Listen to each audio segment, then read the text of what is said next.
Started with the snowflake embossing and with the Cuttlebug, and I used the anti-static matte and perfect medium to ink up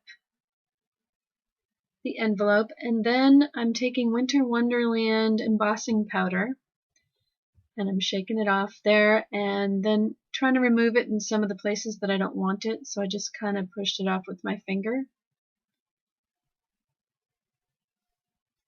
Then I'm taking some kaleidoscope and I'm just sprinkling it on with my finger just to add a little bit of that. That kaleidoscope has a great color. It's got a lot of blues and purples in it. It's very pretty. Now I'm heat embossing with the heat gun. And now I'm going to take some Broken China and Dusty Concord distress inks and spread them on my mat. And then spray it with a Ranger Mister and dip in the envelope. And this is the back of the envelope. It doesn't have any embossing on it. So I'm just dipping that into the ink. And then I'm using this extra piece of paper to soak up the ink because I can use that later for a background or something. And wiping off my mat. Now I'm taking some handmade sprays, some Adirondack, some Lindy's and Delusions sprays, and I'm going to spray the front. And this is the homemade sprays that I got from Pearl. This is Lindy's, and that has some glimmer in it. Then there's some Adirondack and some Delusions, and those are just flat sprays. And then you can see I'm wiping off, and I started with the paper to wipe off some of that excess ink off of the embossing portion. So I'm just wiping up the ink again. I'm going to keep doing that and cleaning up my mat. Now I'm going to do that again. I'm going to start with the distress inks, spray them with this mister, and dip it in. And then this time I'm going to take a brayer and I'm going to use the brayer to fill in the portions that I missed on the envelope. And I really like this method. It's pretty and it's subtle. And it just gives you some really pretty color. Now I'm adding some regular ink. I think that's Adirondack ink. And you can see with the brayer how much darker it is.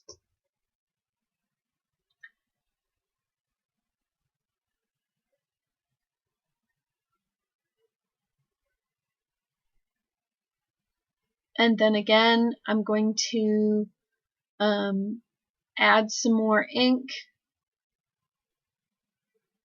Actually, I think I just added water here and then dipped it in because I wanted to see what would happen. And not much happened. So now I'm adding some ink and I'm going to spread it out with the brayer and just use the brayer again. You can see that's very dark. So now I'm adding some water and spreading it out with the brayer, hoping to get a little bit more color. And you can see that it just doesn't do the same thing as the distress inks do. As I said, this is experimenting. Some experimentation.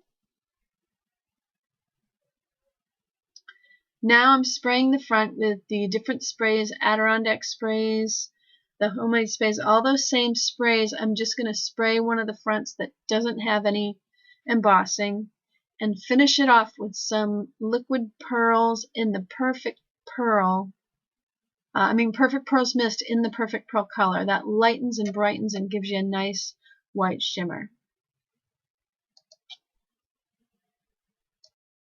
So here's what I ended up with. Let's look at this one. This is the back of the one that I used the distress ink on, and then the brayer after I dipped it in. And I think that's my favorite. I have this one here is the spray inks dipped in, actually with the brayer, not dipped in, with the brayer. Here's some more spray inks dipped in and with the brayer, and you can see how messy and muddy that got. So the The Distress inks definitely have a special formula that works great for misting with additional water and dipping in, and that's the way to go. Rangers does not pay me to say that, but they do have those Distress inks are pretty cool for that.